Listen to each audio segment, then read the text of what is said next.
कौन बड़ा था? रावण था। धन में कौन बड़ा था? सोने की लंका थी। लेकिन फिर भी राम सदा पूजनीय हुए, राम विजयी हुए। क्यों?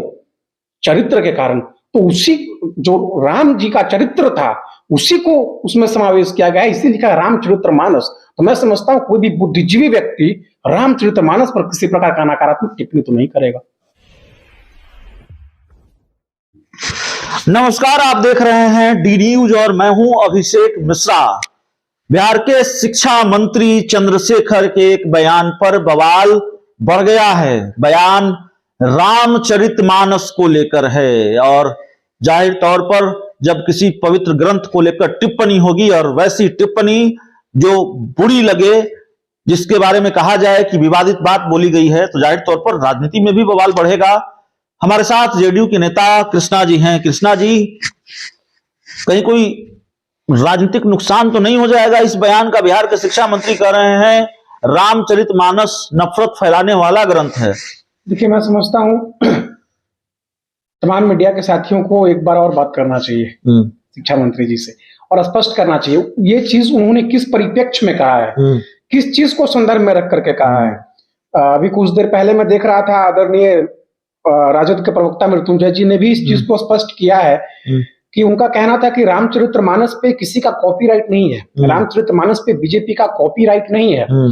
और जो जिस तरह से बीजेपी धार्मिक उन्माद फैलाने का काम करती है, तो चीजों को उन्होंने स्पष्ट कर दिया। मैंने समझता हूं कि दोहराने की आवश्यकता है, लेकिन समस्त भूमंडल में तो ठीक है, नहीं ठीक है, मीडिया के लोग नहीं समझ पाए, हम लोग नहीं समझ पाए, हमारी समझ कम हो सकती है। ये जो कवि कुमार विश्वास हैं वो उन्होंने भी आपत्ति जताई है और राम को लेकर वो कितनी बात करते हैं, राम को लेकर, रामचरितमानस को लेकर उनको कितनी जानकारी है ये बताने की जरूरत नहीं है। और देश के कितने प्रख्यात विख्यात कवि हैं ये भी बताने की, उनकी समझ भी कमजोर है। नहीं, मेरा कहने का मतलब ये है कि एक बार उनसे पूछना चाहिए कि उन्होंने किस परिप्रेक्ष्य में इस चीज को कहा है।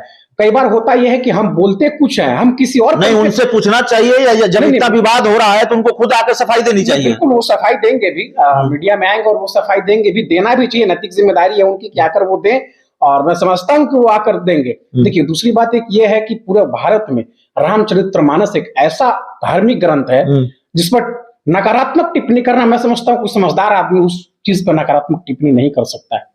रामचरितमानस, जहां राम के चरित्र का वर्णन किया गया है, राम और रावण में विद्वान कौन था? रावण विद्वान था। बल में कौन बड़ा था? रावण था।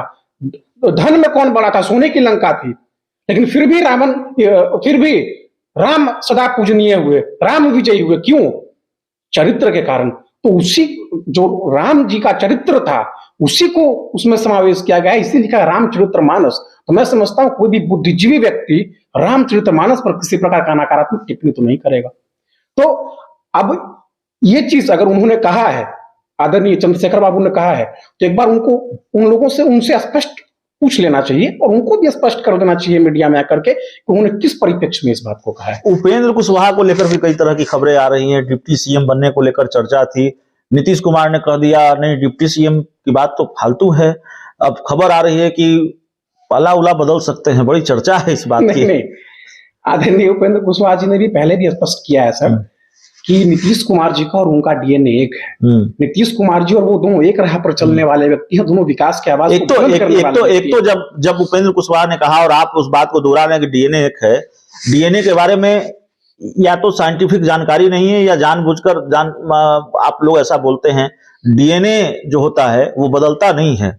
नीतीश कुमार और उपेंद्र कुशवाहा का डीएनए एक है, तो अब नहीं बदलेगा। नहीं, अब नहीं बदलेगा। पहले नीतीश कुमार के बारे में उपेंद्र कुशवाहा ने क्या क्या कहा था? राजनीतिक परिवेश कुछ और थी उस वक्त की, लेकिन अब का राजनीतिक परिवेश के परिप्रेक्ष्य में उन्होंने कहा है। तो अब दोनों का डीएनए और दोनों का एक ही यूएसपी है, बिहार का विकास कैसे हो, गरीबों की आवाज कैसे उठे और जनता का कल्याणकारी योजना कैसे आए, यही उनका एक यूएसपी है। दूसरी बात, आपने कहा जहां तक उप मुख्यमंत्री को लेकर के सवाल है, तो आदरणीय मुख्यमंत्री जी ने इस चीज को स्पष्ट कर दिया कि वो जब एनडीए गठबंधन में थे तो बीजेपी का मांग था कि भाई हम 2 उप मुख्यमंत्री रखेंगे, लेकिन अभी ऐसा कोई भी उस तरह का चीज नहीं है कि 2 उप मुख्यमंत्री बनेंगे या कितने मंत्री बनेंगे। इस चीज पे आदरणीय मुख्यमंत्री जी ने पूर्ण विराम लगा दिया है।